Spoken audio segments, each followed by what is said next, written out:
നമ്മൾ ഏകദേശം ഡയറ്റിനെ പറ്റിയിട്ടൊക്കെ സംസാരിച്ചു. പക്ഷേ വേറെ കുറച്ച് പേര് കുറച്ച് കമൻസ് പറഞ്ഞിട്ടുണ്ട്. അതായത് ഇവർ ഈ ഡയറ്റ് എല്ലാം ഫോളോ ചെയ്തിട്ടും ഡോക്ടർ പറഞ്ഞ ഡയറ്റൊക്കെ ഫോളോ ചെയ്തു, എന്നിട്ടും എനിക്ക് റിസൾട്ട് ഒന്നും കാണുന്നില്ല. ഞാൻ 3 to 5 months ഒക്കെ ഫോളോ ചെയ്തു ഡോക്ടർ, എനിക്ക് റിസൾട്ട് ഒന്നും കാണുന്നില്ല. അതെന്തുകൊണ്ടായിരിക്കും? ശരിക്കും പറഞ്ഞാൽ അതിന് ഡയറ്റ് മാത്രം നോക്കിയത് കൊണ്ടൊന്നും കാര്യമില്ല. ഇവരുടെ അണ്ടർലൈങ് ആയിട്ടുള്ള പല പ്രശ്നങ്ങൾ കാണും. ഇപ്പം PCOD കണ്ടീഷൻ ഉണ്ടെങ്കിൽ അത് ക്ലിയർ ആണ്. തൈറോയ്ഡ് എന്നൊക്കെ പറയുന്നത് അത് ചില ജനറ്റിക്കായിട്ട് തന്നെ ഉള്ളൊരു കണ്ടീഷനാണ്. ഈ തൈറോയ്ഡ് കണ്ടീഷൻ ക്ലിയർ ആകുക എന്ന് പറയുന്നത് അത്ര എളുപ്പമുള്ള കാര്യമല്ല.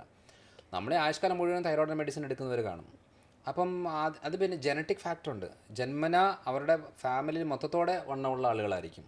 അതേപോലെ തന്നെ ഈ സ്ട്രെസ്സ് നമ്മളിപ്പോൾ ഇത്രയും ചെയ്തു. അപ്പോൾ എനിക്ക് പല ആൾക്കാരെ അറിയാം, ഭൂരിഭാഗം ഈ സെലിബ്രിറ്റി ലെവലിലുള്ള ആൾക്കാർ എപ്പോഴും അവരുടെ വെയിറ്റ് ലോസിന് വേണ്ടിയിട്ട് പലതും ട്രൈ ചെയ്യും. പക്ഷെ ആ വെയിറ്റ് ലോസ് അവർക്ക് ഒന്ന് കുറയും പിന്നെ ഇരട്ടി കൂടുന്ന രീതി എന്ന് പറഞ്ഞാൽ ഇവരുടെ ഏറ്റവും കൂടുതലായിട്ട് വരുന്നത് ഇവരുടെ സ്ട്രെസ് ലെവലാണ്. അപ്പോൾ ഈ കോർട്ടിസോൾ എന്ന് പറയുന്ന ഒരു ഹോർമോൺ ഉണ്ട് ബോഡിയിൽ. ഇത് പ്രൊഡക്ഷൻ നടക്കുമ്പോഴത്തേനും ഇത് ശരിക്കും പറഞ്ഞാൽ ഫാറ്റ് എന്താ പറയുക കൂടുതലായിട്ട് ഇതാകുകയാണ്, അക്യുമുലേറ്റ് ചെയ്യുകയാണ്. ഇങ്ങനെ അക്യുമുലേറ്റ് ആയി അതുകൊണ്ടാണ് ഈ ചിലർ പറയാറില്ല, എനിക്ക് ഷുഗറുണ്ട് പക്ഷെ ഞാൻ രാത്രി ഒന്നും കഴിക്കത്തില്ല, പക്ഷെ പിറ്റേ ദിവസം ആകുമ്പോൾ എനിക്ക് ഷുഗർ കൂടുതലാണ്. എന്ന് വെച്ചാൽ ഭക്ഷണം കഴിച്ചിട്ടല്ല ഈ ഷുഗർ ഉണ്ടാകുന്നത്, ബോഡിയിൽ തന്നെയാണ് ഈ ഓൾറെഡി ഉള്ള ഫാറ്റിനെയും അതിനെയൊക്കെ കൺവേർട്ട് ചെയ്തിട്ട് ഗ്ലൂക്കോസ് ആക്കി മാറ്റുന്നൊരു അളവാണത്. അപ്പോൾ അങ്ങനെ വരുന്ന സമയത്ത് ഈ ഒരു പ്രോസസ്സ് ശരിയാകാതെ നമ്മൾ ഈ ഡയറ്റ് നോക്കിയോണ്ട് കാര്യമില്ല. അപ്പം നമ്മൾ ആ പ്രോസസ്സ് ശരിയാകാൻ അതിനകത്ത് ട്രീറ്റ്മെൻറ്റ് വേണം, മെഡിസിൻസ് വേണം, പല രീതിയിലുള്ള കാര്യങ്ങൾ വേണം. അപ്പോൾ നമ്മൾ കോർട്ടിസോൾ ലെവൽ എന്ന് പറയുന്ന സ്ട്രെസ് ലെവൽ നോർമലായിട്ട് വരണം. അതേപോലെ തന്നെ ഉറക്കം പ്രോപ്പറായിട്ട് വേണം. മെൻ്റൽ സ്ട്രെസ്സ്, ഫിസിക്കൽ സ്ട്രെയിന് അതിൻ്റെ അളവ് കൺട്രോളായിട്ട് വരണം. ഇനി ഏതെങ്കിലും രീതിയിലുള്ള രോഗാവസ്ഥകൾ, ഹോർമോണൽ വേരിയേഷൻ, ഇൻസുലിന്, തൈറോയ്ഡ് റിലേറ്റഡ് ആയിട്ട് കാര്യങ്ങൾ അങ്ങനെയൊക്കെ ഉണ്ടെന്നുണ്ടെങ്കിൽ അത് ബാലൻസ് ആയിട്ട് വരണം. പാരമ്പര്യം എന്ന് പറഞ്ഞാൽ നമ്മൾ വെറുതെ ഇരിക്കേണ്ട ആവശ്യമില്ല. എന്നാലും പാരമ്പര്യ രീതിയിൽ ഇതൊരു ബാധകമാണ്. കാരണം അവർ അപ്പനും അമ്മയും വണ്ണമുള്ളവരാണ്, അവർ 4 മക്കളെങ്കിൽ 4 മക്കളും വണ്ണമുള്ളവരാണ് എന്നൊക്കെ പറയുന്നൊരു ഓപ്ഷനുണ്ട്.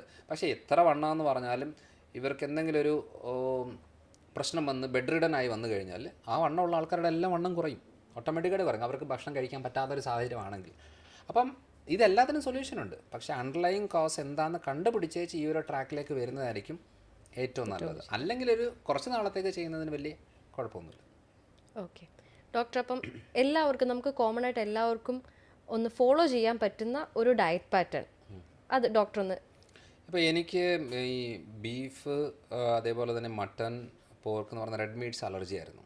ഓക്കെ. അപ്പോൾ ഞാൻ ഫോളോ ചെയ്തൊരു മെത്തേഡ്, ഞാൻ 3 മാസം സ്ട്രിക്റ്റായിട്ട് ഗ്രെയിൻ ഫ്രീ ഡയറ്റിലേക്കാണ് വന്നത്. അതിനകത്ത് ഞാൻ രാവിലെ കഴിക്കുന്ന മെത്തേഡ് എന്ന് പറയുന്നത് 2 മുട്ട, കുറച്ച് നട്ട്സ്, എന്തെങ്കിലും ഒരു ബ്ലാക്ക് ടീ, അങ്ങനെ എന്തെങ്കിലുമാണ്.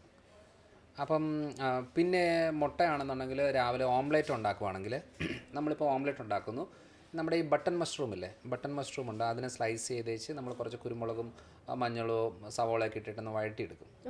എന്നിട്ട് ഈ ഓംലേറ്റിൻ്റെ ഉള്ളിലേക്ക് ഇതിടും. എന്നിട്ട് ഒരു സ്ലൈസ് ചീസും കൂടെ വെക്കും. ഇത് ശരിക്കും പറഞ്ഞാൽ ഹെവിയാണ്. അപ്പോൾ നമ്മൾ നോക്കുമ്പോൾ ഇതൊക്കെ കഴിച്ചാൽ നമുക്ക് ഉച്ചവരെ പിടിച്ചിരിക്കാൻ പറ്റുമെന്ന് ചോദിച്ചാൽ എനിക്കിപ്പം ഒരു 3 ദോശ കഴിച്ചാൽ ഞാൻ 11 മണിയാകുമ്പോൾ വിശക്കും എനിക്ക്. പക്ഷേ ഇത് കഴിച്ചാൽ എനിക്ക് വിശക്കത്തില്ല. പിന്നെ അതുമാത്രമല്ല, എനിക്ക് എനർജിയാണ്. അതേപോലെ നമ്മൾ ഉച്ചക്കത്തെ ഫുഡിനകത്ത് മെയിനായിട്ട് ഞാനിപ്പോൾ ഒരു മത്തിയുടെ സൈസ് മീനാണെങ്കിൽ 4-5 കഴിക്കും, കഴിച്ച സമയം 4-5. അതേപോലെ തന്നെ നമ്മുടെ ഈ അവിയലായിട്ട് വെജിറ്റബിൾസിൻ്റെ എല്ലാ സാധനങ്ങളും, അത് സ്റ്റീംഡ് വെജിറ്റബിൾസ് ആയിക്കോട്ടെ, സാലഡ്സ് ആയിക്കോട്ടെ, അവിയൽ പോലത്തെ കാര്യങ്ങളായിക്കോട്ടെ, അല്ലെങ്കിൽ ഈ ഉപ്പേരി ഐറ്റംസ്, തോരൻ പോലത്തെ സാധനങ്ങളായിക്കോട്ടെ, പിന്നെ വറവൽ പോലെ എടുക്കുന്ന സാധനങ്ങളായിക്കോട്ടെ. വറവൽ എന്ന് പറഞ്ഞാൽ പലയിടത്തും പല മീനിങ് ആണ്, അതുകൊണ്ടാണ് പറഞ്ഞത്. എന്നാലും മെഴുക്കുവരട്ടി എന്നൊക്കെ പറഞ്ഞ കോട്ടയം ഭാഗത്തൊക്കെ എങ്ങനെയാണ് പറയുന്നത്. അപ്പോൾ ഈ പറയുന്ന കാര്യങ്ങളായിരിക്കും മീനിൻ്റെ കൂടെ കഴിക്കുന്നത്. ഓക്കെ. നൈറ്റ് കഴിക്കുന്നത് എന്താ പറയുക, ഒന്ന് ചിക്കൻ അല്ലെങ്കിൽ ബീഫ്, ആ ഒരു രീതിയിൽ, അതിൻ്റെ കൂടെ വെജിറ്റബിൾസ്. പിന്നെയുള്ള കാര്യം എന്ന് പറഞ്ഞാൽ സൂപ്പുകളായിട്ട് എടുക്കാം. നമുക്ക് വെജിറ്റബിൾ സൂപ്പ് എടുക്കാം, ചിക്കൻ സൂപ്പ് എടുക്കാം, എങ്ങനെ വേണമെങ്കിലും എടുക്കാം. അതിനകത്ത് കോൺഫ്ലവർ അധികം ഇട്ട് കഴിഞ്ഞാൽ വീണ്ടും പോയി. ക്ലിയർ സൂപ്പാണ് നല്ലത്. അതിൻ്റെ കൂടെ കുറച്ച് സ്പൈസസും കാര്യങ്ങളൊക്കെ ഇട്ടേച്ച് നല്ലൊരു ഇതാണ്. അത് നമ്മളൊരു ശരിക്കും പറഞ്ഞ ഒരു 2 കഷ്ണം ചെറിയ ചിക്കൻ കിട്ടിയാൽ തന്നെ നല്ല ഹെവി ആയിട്ടുള്ള സൂപ്പ് ഉണ്ടാക്കാൻ പറ്റും. അതേപോലെ തന്നെ മട്ടണിലായാലും അതിന് നമ്മൾ കൂടുതൽ ഇതിനൊക്കെ കാശ് കുറയാവുമല്ലോ എന്ന് വെച്ചാൽ ശരിക്കും പറഞ്ഞ ഒരു 1/2 കിലോ ബീഫ് മേടിച്ചാൽ തന്നെ അതിനകത്ത് 1/2 കിലോ മട്ടൺ മേടിച്ചാൽ തന്നെ അതിനകത്ത് നമുക്ക് ആഴ്ചകളോളം സൂപ്പ് ഉണ്ടാക്കാൻ പറ്റുന്ന കാര്യമാണ്. അത് ഈസിയായിട്ട് ചെയ്യാൻ പറ്റുന്നതാണ്. അപ്പോൾ ഈ ഒരു മെത്തഡാണ് ശരിക്കും പറഞ്ഞാൽ അപ്ലൈ ചെയ്യുന്നൊരു മെത്തേഡ്. പക്ഷേ ഇതിനകത്ത് നമ്മൾ ഫ്രൂട്ട്സ് ഉൾപ്പെടുത്താമെന്ന് ചോദിച്ചാൽ ഇപ്പോൾ സ്ട്രിക്റ്റ് ആയിട്ടുള്ള ഡയറ്റ് ടൈമിൽ അത് പറ്റത്തില്ല. ഒരു മിനിമം 2 വീക്സ് എങ്കിലും ഈ ഒരു രീതിയിലേക്ക് പോയാൽ പറ്റും. പിന്നെ നമുക്ക് ഓരോരോ സാധനങ്ങൾ ഉൾപ്പെടുത്തിക്കൊണ്ട് ഇപ്പം ചിലർക്ക് കുക്കുംബർ കഴിക്കുന്നതിന് ഇതിൻ്റെ കൂടെ കഴിക്കാം. പിന്നെ കമ്പാരിറ്റീവ്ലി ബെറ്റർ ആയിട്ടുള്ള ഒരു ഓപ്ഷൻ ഈ പംകിൻ, നമ്മുടെ കുമ്പളങ്ങ, മത്തങ്ങ, ആ സാധനങ്ങളൊക്കെ ഇല്ല, ഇതെല്ലാം നമുക്ക് ഇതിനകത്ത് ഉൾപ്പെടുത്തി എടുക്കാം. അതിനകത്ത് തന്നെ നമുക്ക് ഓംലെറ്റുകൾ ഉണ്ടാക്കാൻ പറ്റും, കുറേ ടൈപ്പ്. അതേപോലെ നമ്മുടെ ഈ വാഴച്ചുണ്ടില്ലേ, വാഴക്കൂമ്പ് എന്നൊക്കെ പറയും, നമ്മുടെ കോട്ടയം ഭാഗത്തൊക്കെ വാഴച്ചുണ്ടെന്നാണ് പറയുന്നത്, വാഴച്ചുണ്ട്. അപ്പോൾ ഈ വാഴച്ചുണ്ടൊക്കെ അതിൻ്റെ നമുക്ക് എന്താ പറയുക, അതും ഗ്രീൻ പീസും അതൊക്കെ ഇട്ടേച്ച് നമുക്ക് കട്ട്ലേറ്റ് മോഡലിൽ കഴിക്കാൻ പറ്റും. അതേപോലെ ഈ ഇടിച്ചക്ക എന്നൊക്കെ പറയില്ലേ, ചെറുതായിട്ടിരിക്കുന്ന ചക്ക, അത് വെച്ചേച്ച് നമുക്ക് ഈ പറയുന്ന ഫുഡ് ഐറ്റംസ് ഒക്കെ ഉണ്ടാക്കാൻ പറ്റും. പല ഓപ്ഷൻസ് ഉണ്ട്, എങ്ങനെ വേണമെങ്കിലും കഴിക്കാം. പിസ്സ കഴിക്കാം, പക്ഷേ കഴിക്കേണ്ട സാധനത്തിനകത്ത് ഈ പറയുന്ന പംകിൻ അതങ്ങനത്തെ കുറച്ച് കാര്യങ്ങൾ ചേർത്തുകൊണ്ട് വേണം കഴിക്കാനായിട്ട്. പ്ലാറ്ററായിട്ട് ഉണ്ടാക്കിയിട്ട് കഴിക്കാൻ പറ്റുന്ന സംഭവങ്ങളുണ്ട്. ഒത്തിരി ഓപ്ഷൻസ് ഉണ്ട്. നമുക്ക് ആദ്യം ആ മനസ്സ് അതിലേക്ക് വരിക എന്നുള്ളത് മാത്രമേ ഉള്ളൂ. നമുക്ക് പണി കൂടുതൽ ശരിക്കും പറഞ്ഞാൽ ദോശ ഇഡ്ഡലിയൊക്കെ ഉണ്ടാക്കാനാണ്. ഈ അരി അരച്ച് ഇതാക്കി വെക്ക്. പിന്നെ എപ്പോഴും പിന്നെ ഇത് കഴിഞ്ഞ വെച്ച് ഇപ്പം ഞാൻ ഫോളോ ചെയ്യുന്ന മെത്തേഡ് എന്ന് പറഞ്ഞാൽ ഈ 2 മുട്ടയും ഈ പറയുന്ന നട്ട്സും ഈ കാര്യങ്ങളും കഴിക്കും, പക്ഷേ ഒരു ഇഡ്ഡലി കഴിക്കും, അല്ലെങ്കിൽ ഒരു ദോശ കഴിക്കും. പുട്ടാണെങ്കിൽ ഇപ്പോൾ 3 കഷ്ണം പുട്ടാണെന്നുണ്ടെങ്കിൽ 1 കഷ്ണം പുട്ടെടുത്ത് കഴിക്കും. ഇപ്പം ഞാൻ ചെയ്യുന്നത് അങ്ങനെ. അപ്പോൾ ഞാൻ എന്താണെന്ന് വെച്ചാൽ ആ അലർജി എനിക്ക് 3 മാസം കൊണ്ട് ക്ലിയറായി. അപ്പോൾ നമ്മൾ ഈ അലർജി എന്ന് പറഞ്ഞാൽ അത് മാറ്റി വെച്ച് ഇത് മാറ്റി, ബീഫ് അത് പറ്റത്തില്ല അത് മാറ്റി, എന്താ പറയുക, ഉരുളക്കിഴങ്ങ് അത് മാറ്റി, ചെറുപയർ അത് മാറ്റി, ഇങ്ങനെ മാറ്റി വെച്ച് കഴിഞ്ഞാൽ ബാക്കി ഒന്നും കഴിക്കാൻ കാണത്തില്ല. ഇതിനകത്ത് നമ്മൾ റിപ്പയറിംഗ് ഒന്നും നടക്കുന്നില്ലല്ലോ. ഇത് ശരിയാക്കുന്ന പരിപാടികളേ ഇല്ല.